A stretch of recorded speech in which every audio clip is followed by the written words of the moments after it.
Hi guys! For today's video, samahan nyo naman kami at ituturo namin sa inyo ang paggawa ng iced coffee, gamit ang Nescafe stick at fresh milk. So tara! Let's go!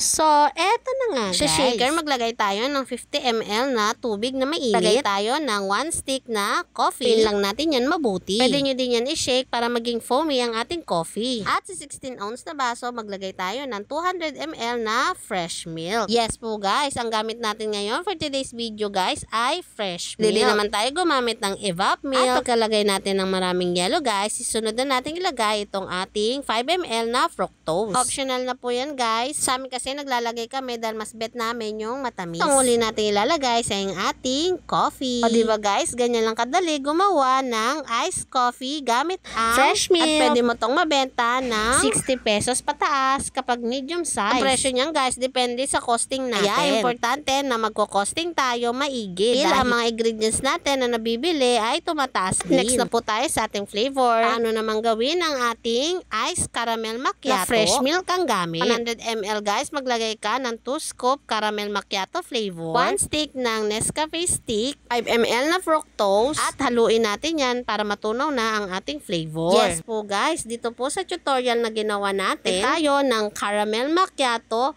powder flavor. Nabibili sa tindahan ng mga milk tea products, packaging, at mga online store. Ang kape na to guys ay ready-made na. Titimplahin na lang natin. Diba guys, meron tayong mabibili at hindi na tayo mahihirapan maghanap pa ng mga gantong klaseng flavor na iced coffee. Then, sa ating 16 ounce na baso ulit, maglagay ka ng 200 ml na fresh milk at lagyan natin yan ng maraming yelo. Huwag natin pupunin ng yelo yan guys ha, kasi lalagay pa natin ang ating coffee. At agad na natin isunod itong ating caramel macchiato flavor. Diba guys, ganyan lang kadali gumawa ng iced caramel macchiato. Dali lang timplahin, ang masa ang presyo. Syempre, masarap at uulit talaga ang ating customer nito. Idadagdag mo to sa inyong munting tindahan. Katulad ka din namin na nag-o-offer ng masarap at murang inumin. Pwede mo tong idagdag sa inyong menu at umpisahan mo na din gumawa ng iced caramel macchiato. Guys, alam nyo ba, may tuturo din kami sa inyo na pwede nyo idagdag sa inyong menu. 100 ml na mainit na tubig, maglagay ka ng 2 scoop hot fudge flavor. And then, maglagay ka ng isang Nescafe stick. Maglagay ka din ng 5 ml na fructose. Po, sa mga sinishare namin ngayon, guys, po tayo gumagamit ng machine panggawa ng coffee. Ang ginagamit natin ngayon ay Nescafe Instant Coffee. Baka mamaya dyan may magtanong kung bakit hindi tayo gumagamit una sa lahat kasi guys, wala pa kami pambili ng mga ganong equipment para sa aming tindahan. At gumagawa kami ngayon ng alternative. Siyempre, masarap at pangmasa ang ating binibenta.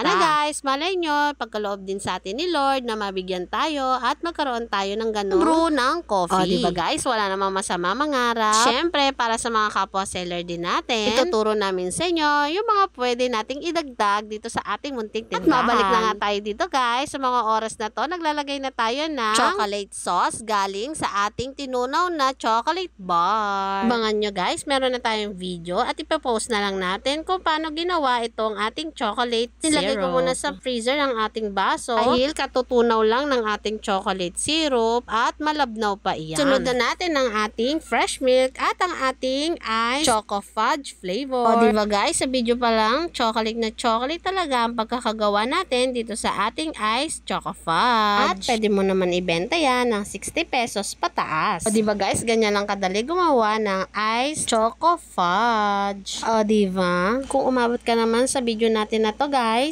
comment naman kung ano ang mga tinda nyo para may idea kami sa susunod namin na vlog kung ano pa ang masishare natin sa ating pagtitinda. Siyempre, para sa mga kapwa seller din natin, may another idea na din kayo na pwede nyo pagkakitaan at idagdag sa inyong munting tindahan. At pakicomment na rin kung taga saan kayo para na idea na din kami kung saan na ba nakakaabot ang aming mga videos. Pabalik na nga tayo dito guys. At ang huli natin gagawin ay ang ating iced cappuccino. O diba, kailangan ganun ang pagkakasabi. O wag ka malito. Same procedure lang yan doon sa mga nauna natin ginawa kanina. Haluin lang natin ng haluin yan hanggang mahalo at ilagay na natin itong ating 16 ounce na baso. baso. O, alam mo na ang susunod ha. Natuto ka na kanina. Ilagay natin ang ating fresh milk at lagyan natin ng maraming yelo. Kapag nasundan mo itong video natin guys, pwede ka na mag-ice coffee. At i-alok mo agad sa mga kakilala at mga customer mo na mahilig sa coffee. Diba? Ganyan na kadali gumawa ng iced cappuccino. At ayan na.